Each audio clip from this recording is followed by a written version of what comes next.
On the morning of June 24th, 2021, most of the residents of Champlain Towers South were asleep. The building was 12 stories tall, sitting on the edge of the Atlantic in Surfside, Florida, a small beach-side town just north of Miami Beach.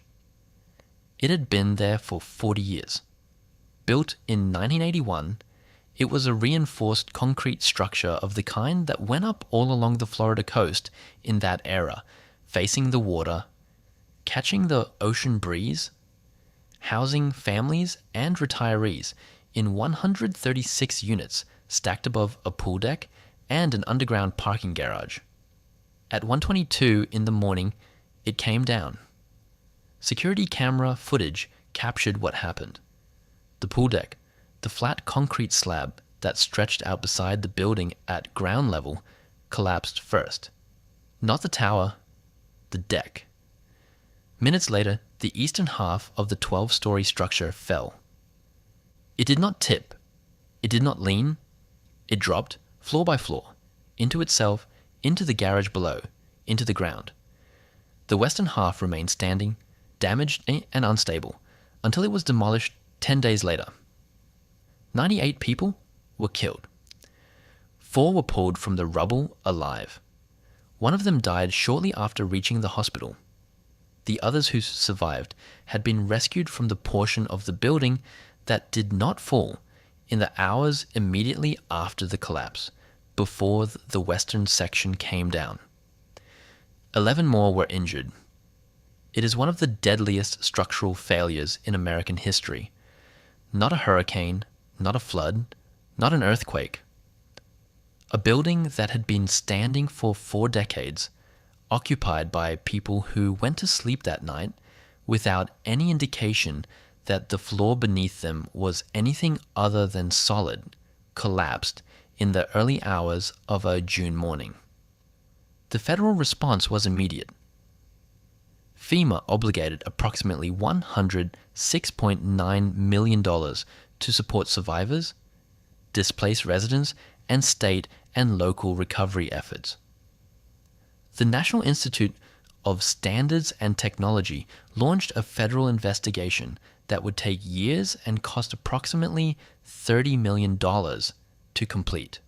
A Miami judge later approved a settlement exceeding $1 billion for the personal injury and wrongful death claims filed on behalf of the victims and their families. A new luxury condominium is now under construction at the site. What took 4 years to understand and what is still being translated into policy is what the security footage could not show. The deck did not collapse because of something that happened that night. It collapsed because of something that had been happening for decades, quietly, invisibly, inside the concrete itself, in the space between the steel reinforcing bars and the salt air that surrounded them. The building came down at 1:22 in the morning, but the process that brought it down began closer to the day it was built. That is the story the federal investigation spent 4 years reconstructing. And it is a story that does not begin or end in Surfside. The federal team did not find a mystery. That is the thing that takes time to absorb. 4 years of investigation, $30 million in research, structural testing, computer modeling, eyewitness interviews, thousands of photographs, and the reconstruction of a building's entire maintenance history across 4 decades. And what the National Institute of Standards and Technology concluded was not that something unexpected had happened. What they concluded was that the building had been compromised from the beginning, and that the compromises had been accumulating, visibly and invisibly, for the full 40 years of its existence. The investigation centered on the pool deck, specifically on the connections between the pool deck's concrete slab and the columns that held it up. Think of a slab column connection as a handshake. The column is a vertical element carrying load down into the foundation. The slab is a horizontal element spreading that load outward.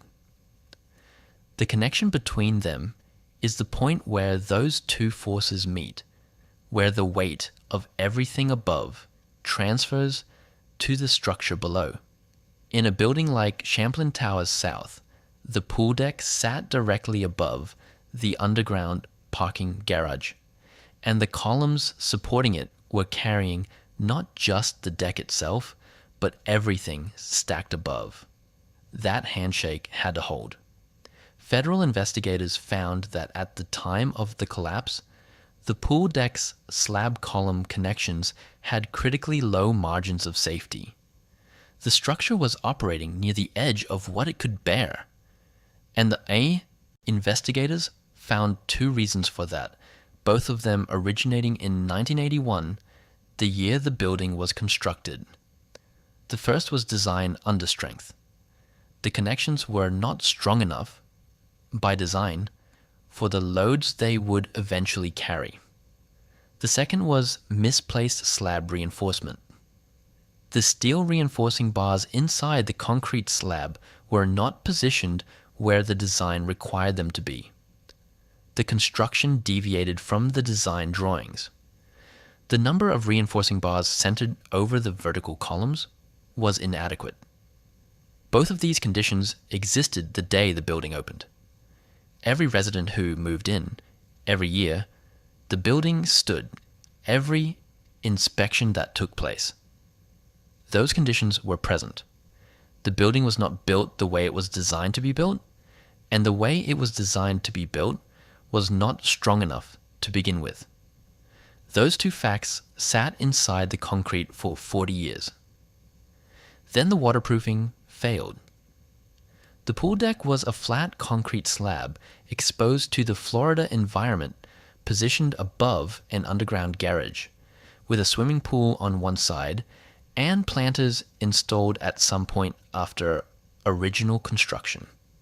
Waterproofing membranes were embedded in the deck to prevent water from penetrating the concrete and reaching the steel reinforcement below. By the time investigators examined the evidence, those membranes had long since failed. Salt water, rain, and pool water had been infiltrating the slab.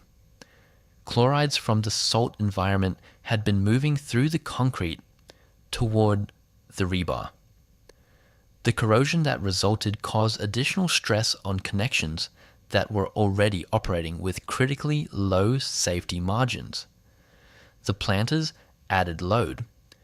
When weight was placed on the pool deck beyond what the original design had accounted for, the slab column connections, already weakened by design flaws, construction deviations, and corrosion, were asked to carry more than they were ever designed to carry. None of this was invisible to everyone. A 1996 document flagged repair needs for the pool deck and the ceiling of the underground parking garage. A structural field survey in 2018 found major structural damage to concrete slabs on the pool deck and failed waterproofing in parts of the tower. Engineers who reviewed those findings said the damage was the kind that should have been obvious and documented during a formal inspection. By April 2021, 2 months before the collapse, conditions were assessed as much worse than they had been. A $15 million repair program had been approved. The main structural work had not yet started. When the pool deck's slab column connections finally gave way, the building had no mechanism to arrest what followed. Federal investigators found that Champlain Towers South had low resistance to progressive collapse. That is a specific engineering term with a specific meaning. Once one element failed, there was no redundancy in the structure to absorb the load and prevent the failure from spreading. The collapse of the pool deck moved into and throughout the middle and eastern sections of the tower, floor by floor, in seconds. The investigation established that this was not a sudden failure. It was the final moment of a long process.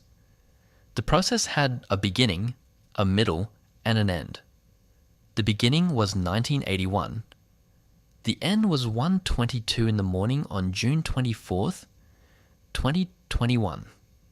The middle was 40 years of accumulating damage in a structure that was asked to hold, and did until it couldn't. Understanding why it couldn't hold requires going one level deeper into the chemistry of what salt air and water do to steel inside concrete, and how long that process takes, and how little of it is visible from the outside until it is very nearly complete. Reinforced concrete begins as a promise. The premise of the material is straightforward. Steel is strong in tension. It resists being pulled apart. Concrete is strong in compression. It resists being crushed. Together, the steel reinforcing bars embedded inside the concrete can carry loads that neither material could handle alone. But the partnership has a condition. The concrete has to protect the steel. As long as the concrete surrounding the rebar remains intact and chemically alkaline, the steel stays in a passive state. A thin molecular layer forms on its surface, a kind of chemical armor, and corrosion does not begin. The system works. The building stands. The threat to that promise, in a coastal environment, arrives from outside. Ikeoye arrives slowly, and it arrives whether anyone is watching or not. Salt air carries a sodium chloride. In a coastal environment, those particles settle on every exposed surface, mix with humidity and rain, and begin moving into the concrete. Concrete is not impermeable, it is porous. Under conditions of wetting and drying, it absorbs moisture and the salt dissolved in it. The surface dries, the concrete absorbs again. Each cycle pulls a little more chloride deeper into the material. The process takes years, sometimes a decade, sometimes two. The steel inside cannot feel it coming. When the chloride concentration at the surface of the rebar finally crosses a threshold, the passivation layer breaks down. The chemical armor dissolves. The steel shifts from passive to active. Corrosion begins. What happens next is a mechanical problem, not just a chemical one. Steel, when it corrodes, does not simply weaken in place. It expands. The rust that forms on corroding rebar occupies a volume roughly 3 to 6 times greater than the original steel. That expansion happens inside the concrete. The concrete has nowhere to accommodate it. The expanding rust pushes outward against the concrete cover with forces the concrete is not designed to resist. Tensile stresses build. Cracks form, running parallel to the rebar just below the surface. The cracks widen. Eventually, sheets of concrete cover separate from the structure and fall away. That is spalling. It is the visible signal that something has been happening inside the concrete for a long time. And once a spalling begins, the situation changes. The rebar is now exposed directly to the environment. The thin layer of concrete that was providing the protection is gone. Corrosion, which had been proceeding slowly through the porous concrete, now proceeds quickly in open air. The cycle accelerates. More corrosion produces more expansion. More expansion produces more cracking. More cracking exposes more rebar. The system that was designed to protect the steel has become, in its failure, a mechanism that hastens its destruction. In environments where concrete surfaces go through repeated cycles of wetting and drying, the process compounds further. Research on coastal reinforced concrete structures has found that locations subject to salt water, wet-dry cycling can accumulate chloride concentrations at the rebar level that are several times higher than locations with continuous or static exposure. A pool deck in South Florida, alternately soaked and dried, sitting above a parking garage that traps moisture, is not a stable environment. It is a cycling environment. The chemistry does not rest. None of this is new knowledge. Engineers have understood the mechanism of chloride-induced corrosion in reinforced concrete for decades. What has taken longer to absorb is the implication of that understanding for buildings already standing. Reinforced concrete structures are typically designed for a service life of 50 years. That figure assumes adequate concrete cover, intact waterproofing, and conditions within a range the design accounts for. Deterioration under adverse coastal conditions can begin in as little as 10 years, not collapse, not visible damage. The beginning of the internal process, chlorides moving through the concrete toward the steel, the passivation layer beginning to thin. A building constructed in 1981 on the coast of South Florida had 40 years for that process to run. The difficulty is that almost none of it is visible from the outside during the years it matters most. Chloride ions moving through concrete look like nothing. A passivation layer breaking down looks like nothing. Corrosion initiating at a rebar surface 20 millimeters inside a concrete column looks like nothing. The first cracks, hairline fractures running parallel to the reinforcement are easy to miss. What finally becomes visible, the spalling, the rust staining, the chunks of concrete falling from parking garage ceilings, is not the beginning of the failure. It is the announcement that the failure has been underway for years. By the time a building is showing the kind of surface damage that gets flagged in a visual inspection report, the structural question is not whether deterioration has occurred. The question is how much, and how deep, and how close to the load-carrying capacity of the connections. At Champlain Towers South, by the time anyone was asking that question formally, the connections were already operating at critically low margins of safety. The surface damage was not the problem. The surface damage was the signal that the problem had been accumulating inside the concrete since long before anyone thought to look. 40 years is not an accident. When engineers established the standard design life for reinforced concrete structures, they were not guessing. The figure typically cited as 50 years for conventional reinforced concrete under ordinary conditions, and potentially longer with adequate maintenance and favorable environment, reflected what the material could reasonably be expected to do. It reflected assumptions about concrete cover depth, about waterproofing integrity, about the rate at which chlorides would penetrate the matrix, about the loads the structure would carry over its lifetime. 50 years was the horizon against which the design was calibrated. For decades, the engineering community assumed the real number was higher. Concrete felt permanent. It was heavy, solid, resistant to fire, resistant to wind. Buildings made of it did not visibly decay the way wood decayed or rust the way unprotected steel rusted. The assumption that a well-built concrete structure would outlast its design life by a comfortable margin was widespread, and for many buildings in many environments, it held. The problem is that it did not hold everywhere, and the places where it did not hold are precisely the places where the United States built the most concrete in the shortest amount of time. The post-war construction boom produced an enormous volume of reinforced concrete buildings. Through the 1960s, the 1970s, and into the 1980s, multi-story concrete structures went up across American cities and coastlines at a pace the country had never seen before and has not seen since.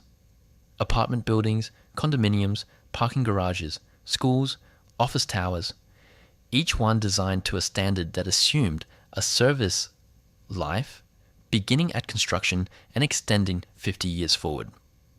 Those 50 years are now. For the buildings constructed at the leading edge of that boom, they have already passed.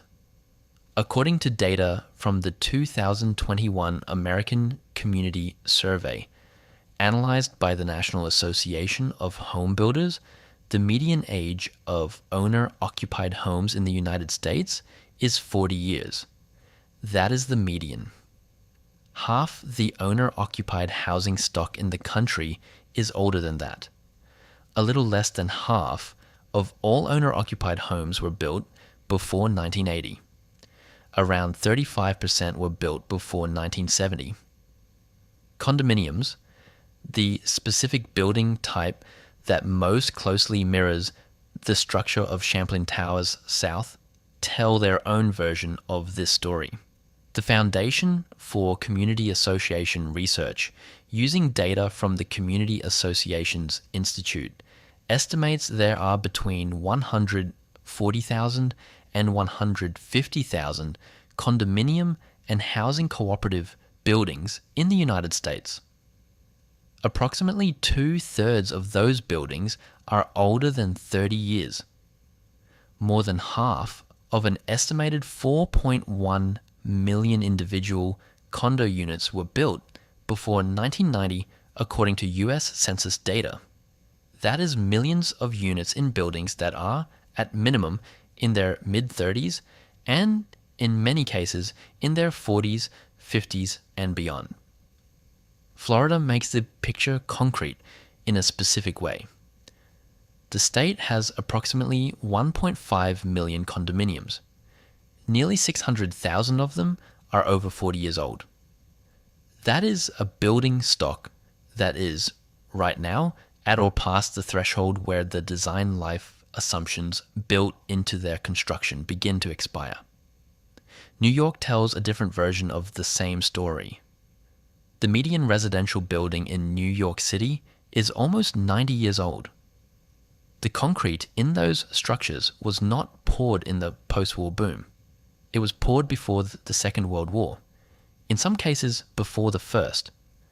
The corrosion mechanism is the same, the timeline is longer, the accumulation of damage is, in many cases, further along. The critical thing to understand about these numbers is that they are not describing a gradual, evenly distributed problem. They are describing a wave. A large volume of reinforced concrete construction happened in a compressed period of time. Those buildings were designed to the standards of that period, with the material knowledge of that period for service lives that were calculated from that period forward. They are not aging at different rates in ways that spread the risk across decades. They are aging together. The 50-year window that was designed into the concrete of a building constructed in 1975 opened in 2025. The 50-year window for a building constructed in 1980 opens in 2030. The window for a building constructed in 1985 opens in 2035. This is not a future problem distributed across time. It is a present problem concentrated in the next 10 to 20 years across a stock of buildings that, in most of the country, has never been subject to mandatory structural inspection after the initial certificate of occupancy was issued. The corrosion does not wait for an inspection program to catch up with it. It proceeds on its own schedule, in the concrete, in the dark, whether anyone is looking or not. And the financial system that is supposed to fund the response to what inspections find has, in a very large number of cases, been running on empty for years. In March of 2020, a company called Association Reserves delivered a report to the board of Champlain Towers South. The report was a reserve study. Its purpose was to assess the building's financial health relative to its physical condition, to calculate what the condo association had in its reserve fund and compare that figure to what the building actually needed. Association Reserves had conducted more than 60,000 such studies. The findings for Champlain Towers South were not ambiguous. The building's reserve fund held approximately $706,000. The recommended level, the amount the firm calculated the association needed to account for necessary repairs and replacements and remain financially secure, was nearly $10.3 million. The association had 6.9% of what it needed. Several components of the building, including the entrance and the garage, were assessed as having 0 years of remaining useful life. The report categorized the association as being at high risk of special assessments and deferred maintenance. The gap between $706,000 and $10.3 million is not a rounding error. It is not a minor shortfall that could be addressed by a modest increase in monthly dues. It is a structural gap, in the financial sense of that word, between the money that existed and the money that the building required to be maintained safely. The board received that report 14 months before the building collapsed. Understanding how a building arrives at that condition requires understanding how condo associations work and why the incentive structure built into that form of ownership makes the Champlain Towers South Reserve Fund less an anomaly than an illustration of a widespread pattern. A condominium building is not owned by a single entity with a unified financial interest in its condition.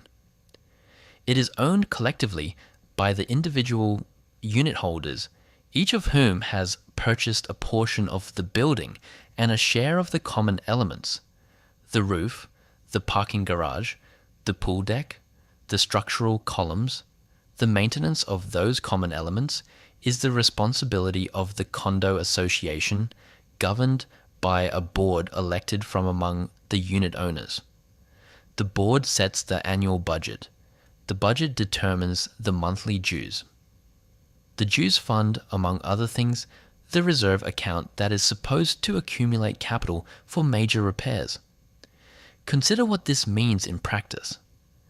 A resident who bought a unit in 1995 and plans to sell in 5 years has a direct financial stake in keeping monthly dues as low as possible.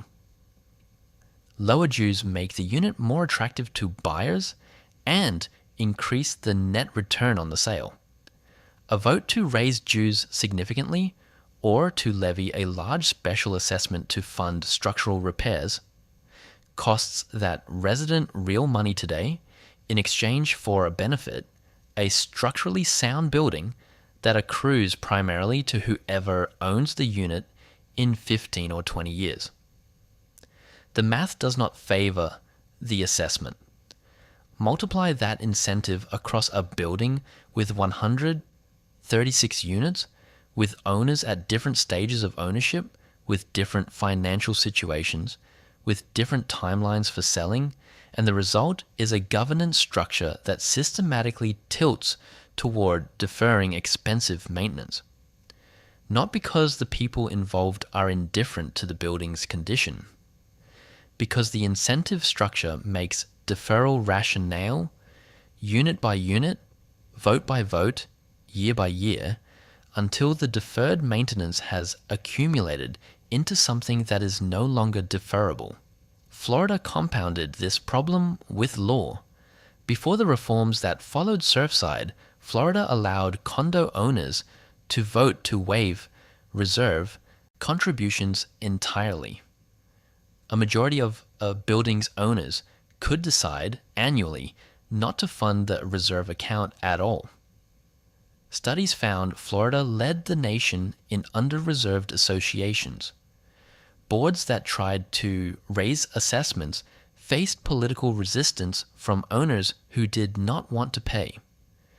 Prior boards at Champlain Towers South were later described as having allowed the can to be kicked down the road for years, with owners resisting the increases that the building's physical condition required.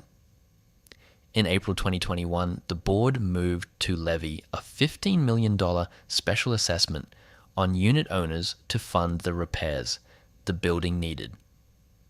The assessment was real, and the amount was serious.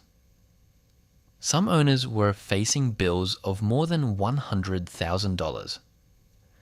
The main structural work had not yet started when the building came down 2 months later. Robert Nordland, the founder and CEO of Association Reserves, the firm that conducted the 2020 reserve study on Champlain Towers South, has estimated that roughly 1 in 3 homeowner and condo associations nationwide has insufficient cash reserves. That is not a Florida figure.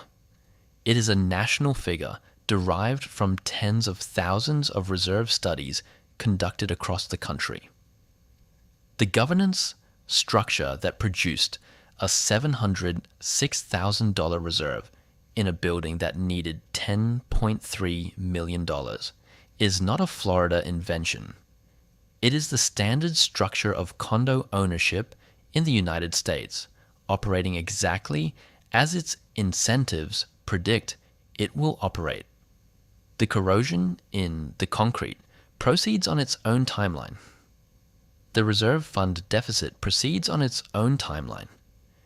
In Surfside, those two timelines converged in the spring of 2021.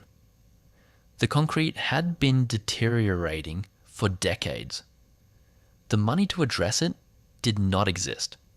The repairs that had been approved had not begun, and the building, which had been standing through all of it, ran out of time. April 18th, 2023. A Tuesday afternoon in Lower Manhattan. At around 4 o'clock, the parking garage at 57 Ann Street began to collapse. Dash cam footage captured concrete and debris caving inward. The structure pancaked floor by floor, compressing downward into the garage below. 6 workers were inside. 4 were taken to hospital. 1, the garage's manager, died of his injuries. The last refused medical attention. The building at 57 Ann Street was not a condominium. It was not a beachfront tower in a coastal city. It was a parking garage in the financial district of Manhattan, built in 1925, nearly a century old, operating in one of the most densely inspected urban environments in the country. And it had been telling anyone who looked at it that something was wrong for at least 20 years before it came down. In 2003, the New York City Department of Buildings found concrete defects in the stairs, cracks in the first floor ceiling, spalling concrete, and steel beams with missing concrete coverings. That last detail is worth pausing on. A steel beam inside a concrete structure relies on the concrete cover for the same protection described in Champlain Towers South. The cover is not decorative. It is the barrier between the steel and the environment. A beam with missing concrete covering is a beam with its protection removed, its steel exposed, its corrosion timeline accelerated. The Department of Buildings found that condition in 2003. The building stood for 20 more years. In 2009, broken stairs and loose concrete were noted in numerous areas. Violations accumulated across decades. The DOB database recorded at least 3 open violations pertaining to concrete issues as far back as 2003, still unresolved at the time of the collapse. The building had been accruing documented structural concerns since 1957. Here is the specific detail that requires no editorial comment. Under a new New York City law requiring enhanced structural inspections of parking facilities, the garage at 57 Ann Street was scheduled to have its first inspection completed by the end of 2023. It collapsed in April of that year. The inspection that might have formally assessed the building's structural condition was 8 months away when the structure came down. A senior structural engineer at Hoffman Architects and Engineers, speaking to NBC New York in the days after the collapse, said he suspected there were still many garages in the city that had not had an engineer look at them and were due by the end of the year. He had looked at 2 garages the day before the interview. A lot of what he saw, he said, had not had an engineer examine it in a long time. In the emergency audit that followed the Ann Street collapse, city officials inspected parking garages across New York. They found hundreds of violations across 200 garages. Roughly 20% of those violations were related to structural conditions, including corroded and spalled concrete and deteriorated steel. The same sequence described in Section 3 of this script, chlorides penetrating concrete, passivation layer breaking down, rust expanding, concrete cracking, and spalling, was present across a significant fraction of the garages the city examined in the weeks after a man died in one of them. New York City had fewer than 70 parking garage inspectors as of June 2023. The city has more than 1,000 parking structures, 70 inspectors covering 1,000 structures in a city of 8 million people. In a building stock where the median residential structure is almost 90 years old. The inspection program that was supposed to address this was brand new. It would not be fully rolled out across the entire city until 2027.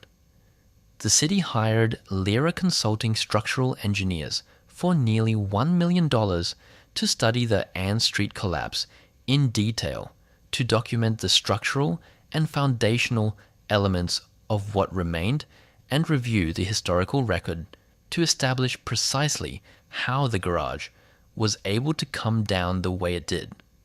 The firm assigned to that investigation was the same firm whose researcher, in the immediate aftermath of the collapse, had reviewed video of the corrosion found inside Champlain Towers South and said there was no reason there should have been that kind of deterioration inside a building that had been subject to a 40-year inspection program. The pattern is not complicated. A building accumulates documented structural defects over decades. The inspection regime either does not exist or exists but has not yet reached the building or reaches it too late. The deterioration that visual inspections flag at the surface level is the visible portion of a process that has been running for years inside the concrete. And when that process reaches the load-carrying elements of the structure, the building does not send a warning. It sends the result. Ann Street was not the exception that proved a rule. It was a sample from a population. The audit that followed found the same conditions in a fifth of the garages examined. The garages that were not examined in that audit are still standing, still accumulating, still waiting for an engineer to look at the things no one has looked at in a long time. 3 days before the collapse, contractors arrived at the western wall of 324 Main Street in Davenport, Iowa. The building they were working on was called the Davenport. It was a 6-story apartment building constructed in 1907, more than a century old, with 80 units and 53 registered residents at the time of the collapse. It sat on Main Street in downtown Davenport, a brick masonry structure of the kind built across American cities at the turn of the 20th century, before reinforced concrete became the dominant material for multi-story construction. It had been showing signs of serious structural distress for years. The plan, as understood by the contractors, was to remove and replace the brick on the western wall. A structural engineer had assessed the situation and determined that the brick in question was a veneer, a non-structural facing layer attached to the building's exterior, the kind of element that can be removed and replaced without touching the building's load-carrying structure. Workers began removing layers of brick. They installed temporary supports, shoring intended to hold the wall in place while the work proceeded. The wall was not a veneer. It was load-bearing. It was an integral structural element of the building, carrying the weight of the floors above it down to the foundation. The shoring that had been installed to support a veneer removal was not adequate to support a load-bearing wall under active deconstruction. On the afternoon of May 28, 2023, at approximately 5 o'clock, the western wall failed. The collapse destroyed a significant section of the building's rear. 3 residents, Brandon Colvin, Ryan Hitchcock, and Daniel Prien, were killed. 1 resident was pulled from the rubble alive. Her leg was amputated on scene to free her. Investigators commissioned by the city of Davenport, from the engineering firms White Birch Group and Socotec Engineering, the same consultants who had responded to the Champlain Towers South collapse in 2021, found that the temporary shoring installed before the wall removal was grossly inadequate. Had a proper shoring and construction phasing plan been implemented, the investigators wrote, the building would not have partially collapsed.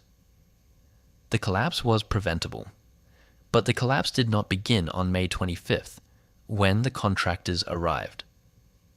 It began earlier in the accumulated condition of a building that had been deteriorating for years and had been the subject of documented concern for nearly 3 of them. City photographs show cracks and crumbling in the building's western wall as early as December 2020. Between August 2020 and March 2023, the city of Davenport issued 10 letters and code violation notices related to the building's condition. The building had been badly damaged in a derecho, a powerful inland windstorm, in August 2020, and the western wall had never fully recovered. Residents and outside observers flagged the wall's condition repeatedly. A structural engineer, examining the wall in the days before the collapse, noted that the brick facade was deformed. Parts of the building were still visibly bulging outward the day before the contractors began removing brick. 4 days before the collapse, the city issued a permit to shore up portions of the western wall. The permit was issued while residents were still living in the building. 53 people were registered as residents at the time the wall came down. The Iowa Division of Criminal Investigation conducted a separate forensic inquiry into the collapse and the events leading up to it. The report was completed in December 2023. In February 2024, the Scott County Attorney announced that no criminal charges would be filed against the building's owner or any other party. The Davenport is not a coastal building. It has no pool deck, no chloride intrusion from salt air, no slab column connections in reinforced concrete. The specific failure mechanism is different from Surfside and from Ann Street. What it shares with both is the structure of how a deteriorating building arrives at a catastrophic outcome: documented distress, years of notices, deferred intervention, and then, when intervention finally came, it came without adequate knowledge of what the building actually was. That last element, the knowledge gap, sits underneath the inspection gap described in the previous section. An inspection program that requires an engineer to look at a building is only as useful as the engineer's understanding of what they are looking at. In a building constructed in 1907, with modifications and repairs accumulated across more than a century, the difference between a veneer and a load-bearing wall is not always visible from the outside. It requires records. It requires original drawings. It requires the kind of structural documentation that aging buildings, especially those that have changed hands multiple times and been modified across decades, often doesn't have in complete form. The Davenport had been sold in June 2021, less than 2 months after the Surfside collapse, for $4.2 million. Less than a month after that sale closed, the city issued its first notice to the new owner about structural concerns with the western wall. 3 people were in their apartments when the wall came down. The building had been telling the city, the owner, and the engineers what it needed for nearly 3 years. What it needed, in the end, was someone who understood what they were looking at before they started taking it apart. The law Florida passed in May 2022 was not designed to fix buildings. It was designed to find out what was wrong with them. That distinction matters. Senate Bill 4D, signed into law in the weeks after the first anniversary of the Surfside collapse, created the most aggressive mandatory structural inspection regime for existing residential buildings in the United States. Its core requirement was straightforward. Every condominium and cooperative building in Florida that is 3 stories or taller must have a milestone inspection conducted by a licensed architect or engineer when the building reaches 30 years of age, and every 10 years thereafter. Buildings within 3 miles of a coastline were initially required to have their first inspection at 25 years. Buildings that had already reached 30 years of age before the law took effect were required to complete their first inspection by December 31st, 2024. The law also required something that Florida had never required before: a structural integrity reserve study conducted by a licensed structural engineer every 10 years. The study does not simply assess the building's current condition. It calculates the projected cost of maintaining and repairing the structural components over the next decade and establishes the reserve funding level needed to meet those costs. Starting January 1st, 2025, associations subject to the law can no longer vote to waive or reduce contributions to those reserves. The reserve must be funded. The assessment must be paid. Before this law existed, Miami-Dade County and Broward County had operated a 40-year recertification program since the mid-1970s, created in response to a building collapse in 1974 that killed 7 people. It was one of the only mandatory structural inspection programs for existing buildings anywhere in the country.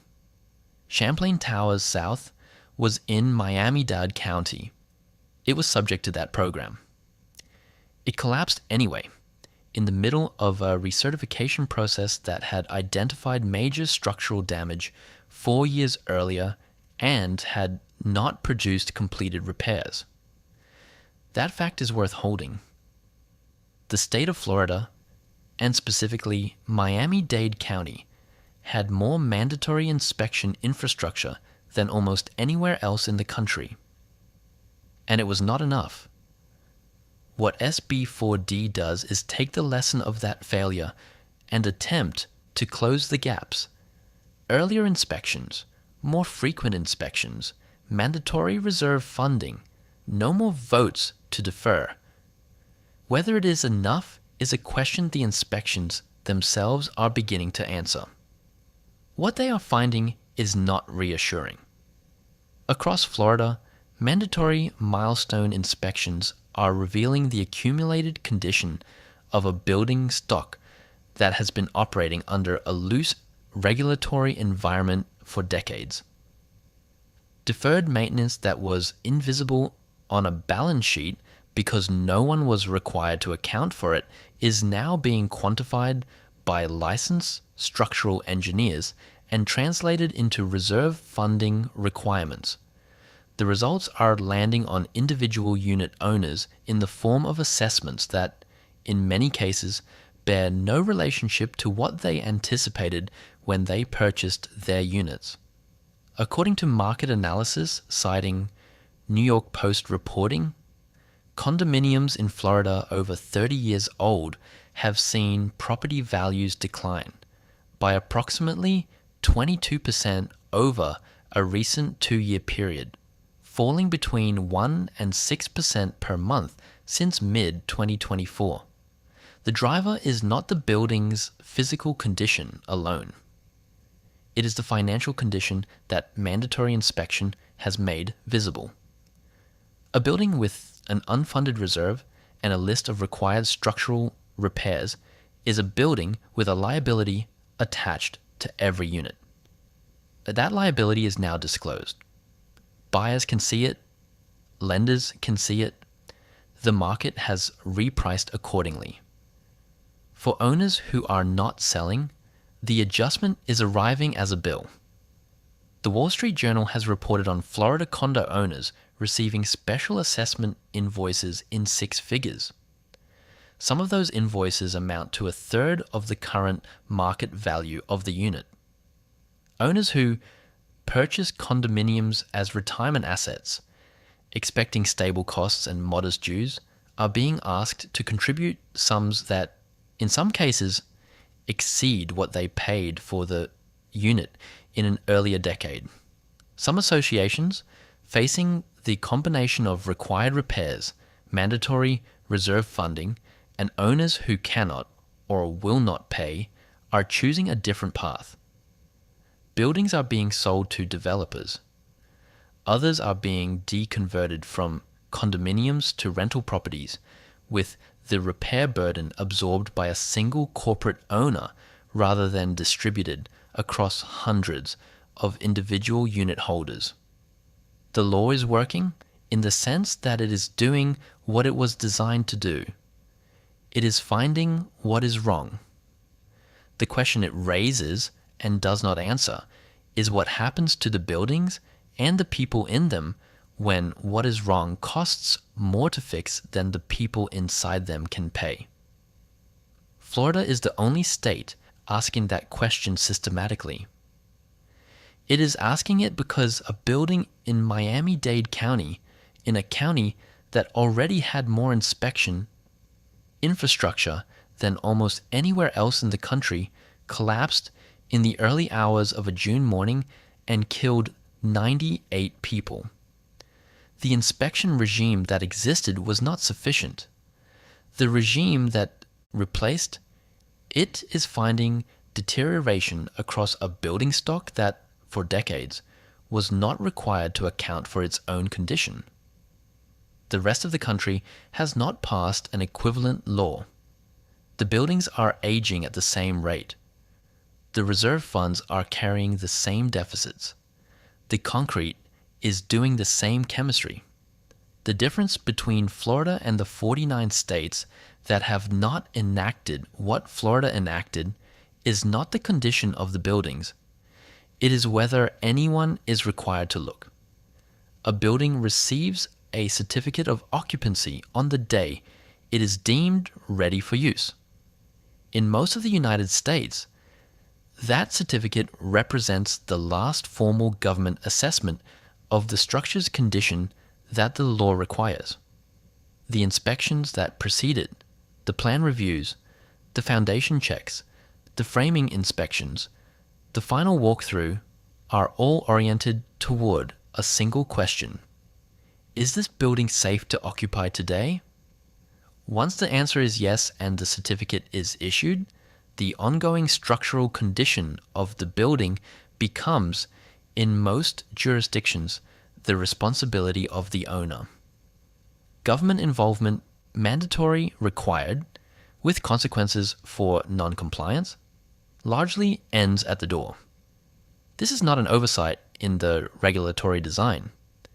It reflects a set of assumptions that made reasonable sense when the buildings now reaching their design life thresholds were first constructed. Buildings were new, their structural elements had known conditions. The deterioration processes that would eventually threaten them were decades away. The regulatory energy was correctly concentrated at the front end, at construction, where the most consequential decisions about structural integrity were being made. What that framework did not account for is what happens 50 years later when the concrete has been cycling through decades of thermal expansion and contraction, when the waterproofing has failed, when the chlorides have been moving through the matrix for 2 decades, when the rebar has been corroding in the dark inside columns that look, from the outside, exactly as they did the day the certificate of occupancy was issued. The framework was not built for the back end, and the back end has arrived. 49 states have not passed anything equivalent to Florida's Senate Bill 4D. There is no federal standard for mandatory periodic structural inspection of existing occupied residential buildings. A researcher at UC Irvine School of Law, examining the legal landscape for aging residential condominiums after Surfside, found that millions of Americans now live in aging densely occupied structures that are subject to little, if any, ongoing regulation of structural safety. That finding was not a criticism of any specific state. It was a description of how the regulatory system was built and what it was not built to do. The absence is not total. Some cities and counties have enacted local inspection requirements. New York City's parking garage inspection program, the one that had not yet reached 57 Ann Street when it collapsed, is one example. Chicago has facade inspection requirements for tall buildings. A handful of jurisdictions have age-triggered inspection programs of various kinds. But these are local responses to local pressures, enacted after local failures, covering specific building types in specific jurisdictions. They do not add up to a system. At the federal level, the post-Surfside response has been concentrated in 2 areas. The first is lending. Fannie Mae and Freddie Mac, the government-sponsored enterprises that back the majority of residential mortgages in the country, revised their guidelines after Surfside to require more documentation of structural condition and reserve fund adequacy for condominium loans. A building with too much deferred maintenance or too many construction defects can be placed on an ineligibility list, making it difficult or impossible for buyers to obtain conventional financing. This matters. It creates a financial consequence for structural neglect that did not previously exist at the point of sale. What it does not do is require any building to be inspected before it reaches a point of sale. It is a market correction at the transaction, not a proactive intervention in the building's condition. The second area is standards development. The International Code Council, responding to Surfside, created Guideline 7, a framework for routine structural evaluations of existing buildings.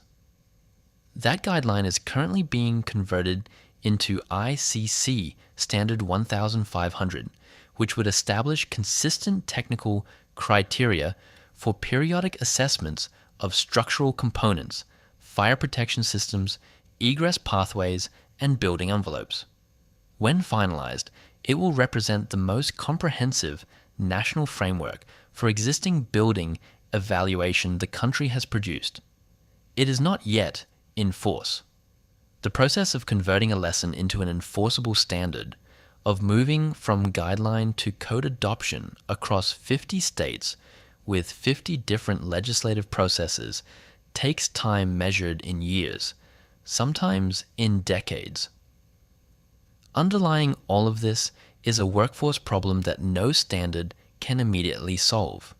Structural inspection requires structural engineers, people with the specific training to assess the condition of load-carrying elements, to distinguish a veneer from a load-bearing wall, to evaluate a slab column connection's margin of safety, to read a crack pattern, and understand what it means about the process running inside the concrete.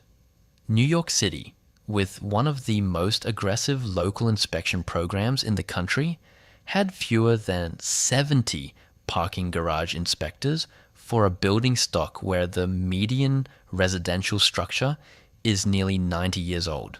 That ratio, inspectors to buildings, is not significantly better in most other major American cities. It is worse in many. A mandatory inspection requirement without the inspector workforce to execute it is a deadline without a mechanism.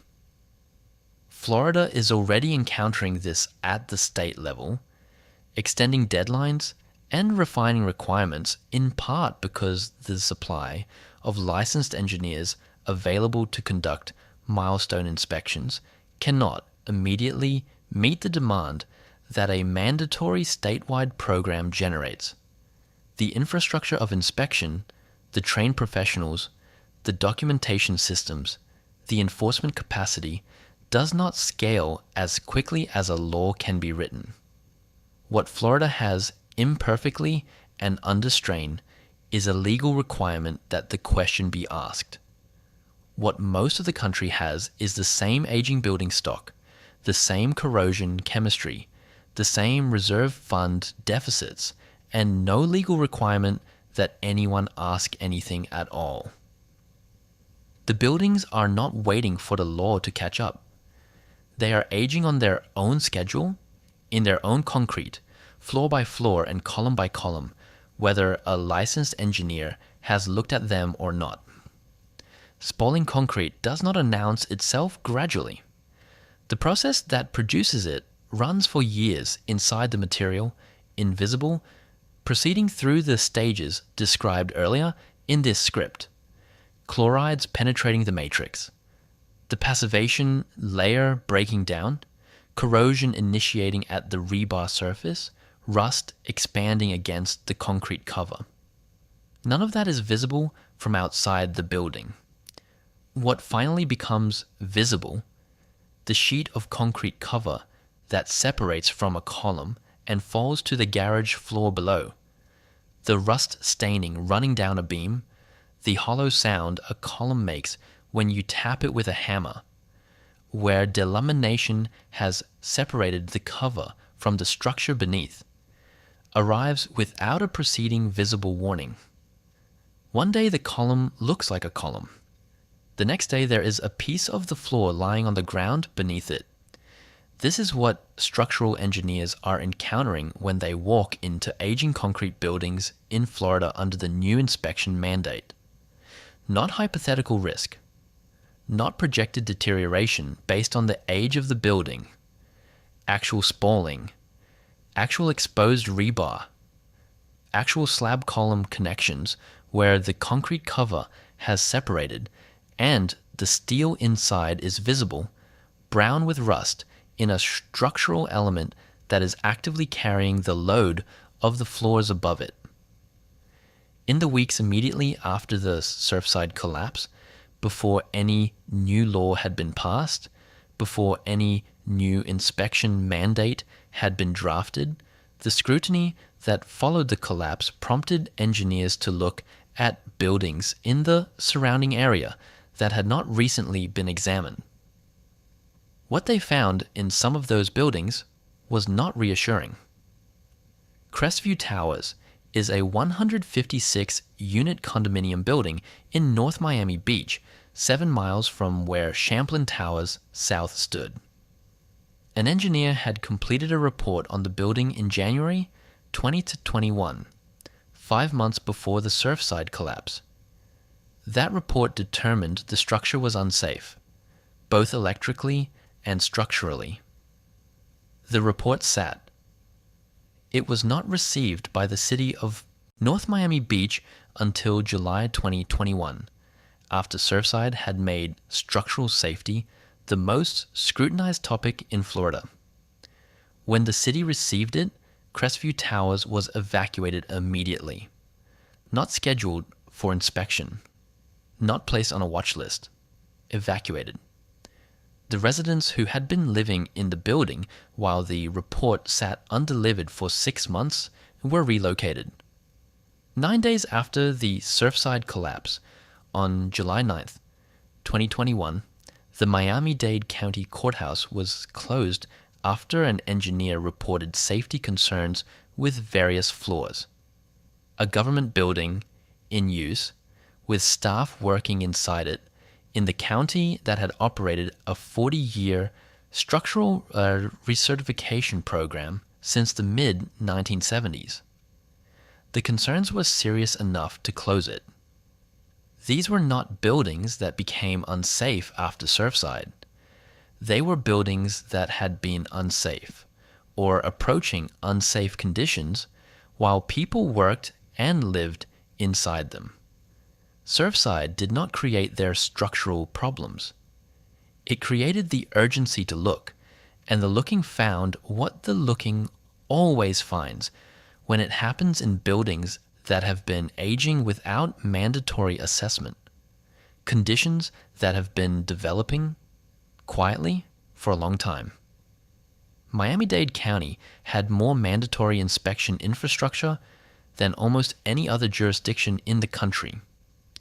Its 40-year recertification program was created in 1974 after a building collapse killed 7 people. Champlain Towers South was subject to that program. It had been through a recertification process. That process had identified major structural damage in 2018. The building collapsed in 2021. The inspection program that existed was not sufficient to prevent the outcome it was designed to prevent. That is the specific, uncomfortable implication for the rest of the country. If Miami-Dade, with a 40-year mandatory inspection program, with more regulatory infrastructure for existing building assessment than almost any other jurisdiction in the United States, produced buildings like Crestview Towers and a courthouse that had to be closed after its structural condition was examined with fresh urgency, then the question for jurisdictions with no equivalent program is not whether comparable conditions exist. Comparable conditions exist. The question is only how many buildings are carrying them and how far along the deterioration has progressed, in places where no one has been required to look. A structural engineer walking into an aging concrete building for the first time in decades does not need sophisticated equipment to find the early signals. A hammer tap on a concrete column produces a different sound when the cover has delaminated from the structure beneath, a hollow report where there should be a solid one. Rust staining on a concrete surface marks the location of rebar that has been corroding long enough that the byproduct is migrating outward through the matrix. A crack running parallel to the surface of a slab, horizontal, following the line of the reinforcement below, is the concrete telling you where the rebar is and what the rebar is doing to it. These are not subtle findings. They are readable by any engineer who knows what to look for. In any building, in any state, what varies between Florida and the rest of the country is not the ability to find these conditions. It is the requirement to go looking. Florida's mandatory inspection program is generating a steady supply of findings because it is generating a steady supply of inspections. Engineers are going into buildings and reporting what they find. Associations are receiving reports that quantify deterioration in terms of required repairs and reserve funding. Owners are receiving assessments that translate those findings into dollar figures. The system is uncomfortable and expensive and producing outcomes, evictions, deconversions, property value declines that no one anticipated when they bought a unit in a beachfront condo in 1992. But it is producing information. It is answering the question. Outside Florida, in the 49 states that have not enacted an equivalent program, the buildings are the same age. The concrete is the same material. The chemistry is the same chemistry. The reserve funds carry the same deficits. The difference is that in most of those states, no one is required to go in and tap on the columns. The columns are there. The delamination either is or it isn't. The rebar is corroding or it isn't. The slab column connections are operating with adequate margins of safety or they are not. Those conditions exist independent of whether an inspection program requires them to be assessed. They are happening in the concrete right now, in buildings across the country, in the dark, on their own schedule, whether anyone is looking or not. Somewhere in this country, right now, there is a building that has never had a structural engineer evaluate its slab column connections. It was built in the 1970s or the 1980s, or possibly earlier. It is occupied. People are sleeping in it tonight on floors supported by concrete that was poured when the design assumptions of that era were considered adequate in a jurisdiction that has never required anyone to go back and check whether those assumptions still hold. The waterproofing on its horizontal surfaces has aged. The concrete cover over its rebar has been cycling through decades of thermal expansion and contraction. Whether chlorides have reached the steel and how far the corrosion has progressed if they have, is a question that has not been asked. Not because the answer is unknowable, because no one is required to ask. This is what the 4 years of investigation into Champlain Towers South have produced.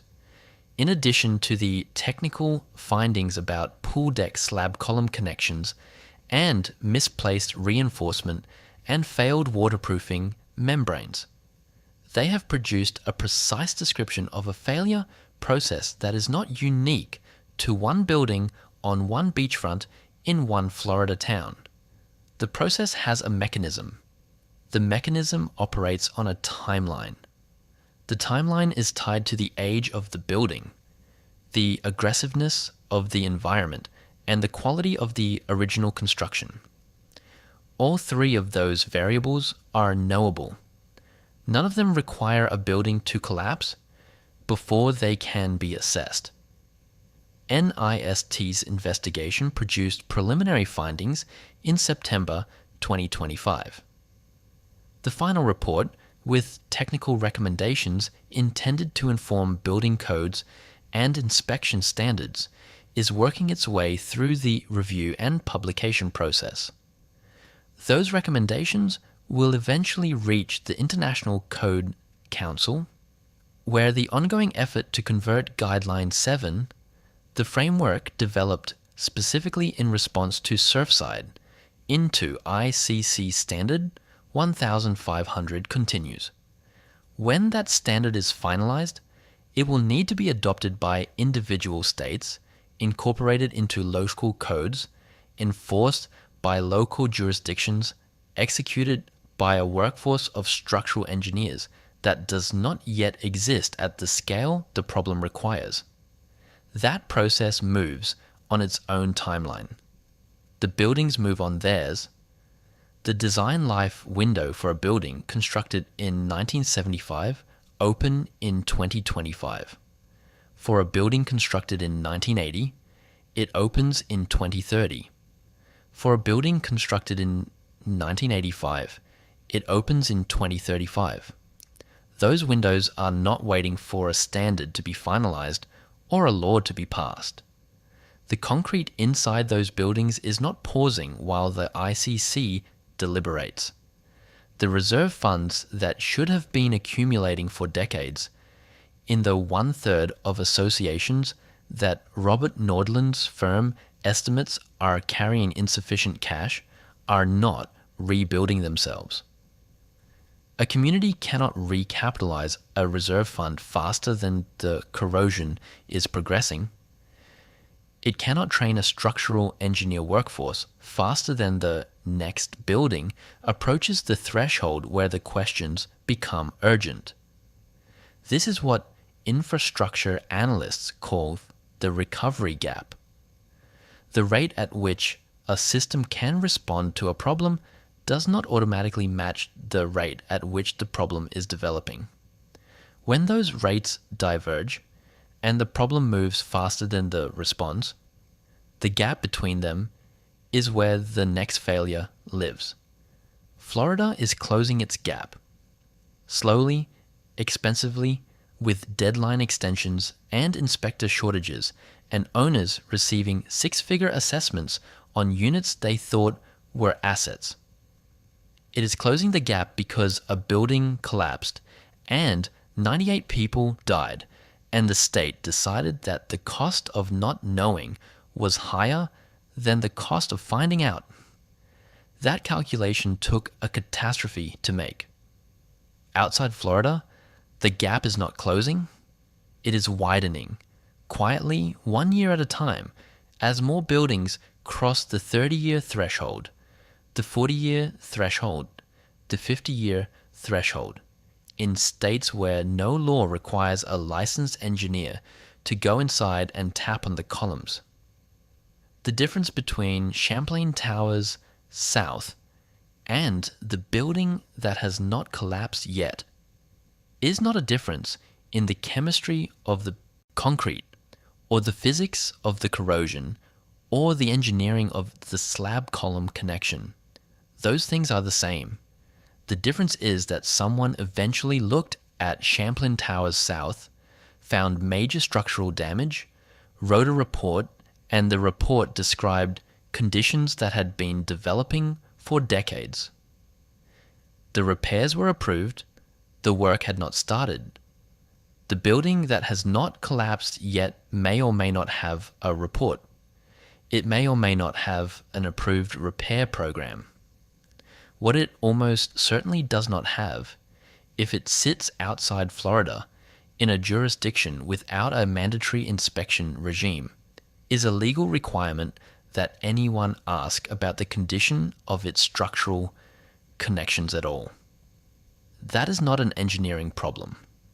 The engineering is understood. The mechanism is documented. The timeline is calculable. It is a question of whether anyone is required to ask, and in most of the country, tonight, no one is.